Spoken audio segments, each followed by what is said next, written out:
ಭಾರತದಲ್ಲಿ ಒಟ್ಟು 800ಕ್ಕೂ ಅಧಿಕ ಜಿಲ್ಲೆಗಳಿದೆ. ಎಲ್ಲಾ ಜಿಲ್ಲೆಗಳು ಆಯಾ ರಾಜ್ಯಗಳಿಗೆ ಸಂಬಂಧಿಸಿದಂಥವು, ಆ ರಾಜ್ಯದ ಆಡಳಿತಕ್ಕೆ ಒಳಪಟ್ಟಂಥವು.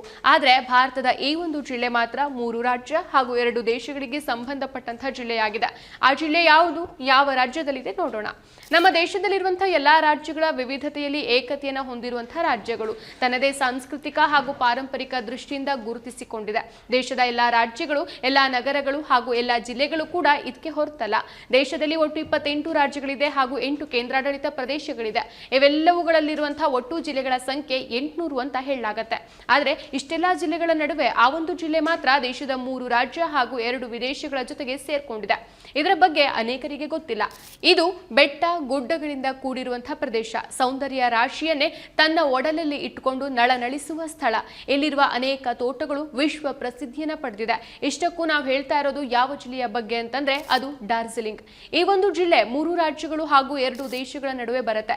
ಈ ಒಂದು ಜಿಲ್ಲೆಯ ದಕ್ಷಿಣ ಪೂರ್ವ ಭಾಗ ಪಶ್ಚಿಮ ಬಂಗಾಳದೊಂದಿಗೆ ಹೊಂದ್ಕೊಂಡಿದೆ. ಇನ್ನು ದಕ್ಷಿಣ ಪಶ್ಚಿಮ ಭಾಗ ಬಿಹಾರದ ಕಿಶನಗಂಗಾ ಜೊತೆಗೆ ಹೊಂದ್ಕೊಂಡ್ರೆ, ಉತ್ತರದ ದಿಕ್ಕಿನಲ್ಲಿ ಇದು ಸಿಕ್ಕಿಂ ರಾಜ್ಯದಲ್ಲಿ ಒಂದಿಷ್ಟು ಪ್ರದೇಶಗಳಲ್ಲಿ ವಿಸ್ತರಿಸಿದೆ. ಇತ ದಕ್ಷಿಣ ದಿಕ್ಕಿನತ್ತ ಈ ಡಾರ್ಜಿಲಿಂಗ್ ಬಾಂಗ್ಲಾದೇಶದವರೆಗೆ ತನ್ನ ವಿಸ್ತೀರ್ಣತೆಯನ್ನ ಹೊಂದಿದೆ ಮತ್ತು ಉತ್ತರದ ಪಶ್ಚಿಮ ದಿಕ್ಕಿನಲ್ಲಿ ನೇಪಾಳ ಜೊತೆಗೆ ನಂಟನ್ನ ಹೊಂದಿದೆ. ಹೀಗೆ ಒಂದು ಜಿಲ್ಲೆ 3 ರಾಜ್ಯ ಹಾಗೂ 2 ದೇಶಗಳ ನಡುವೆ ಗುರುತಿಸಿಕೊಳ್ಳುವ ದೇಶದ ಏಕೈಕ ಜಿಲ್ಲೆ ಅನ್ನೋ ಖ್ಯಾತಿಯನ್ನು ಪಡೆದಿದೆ.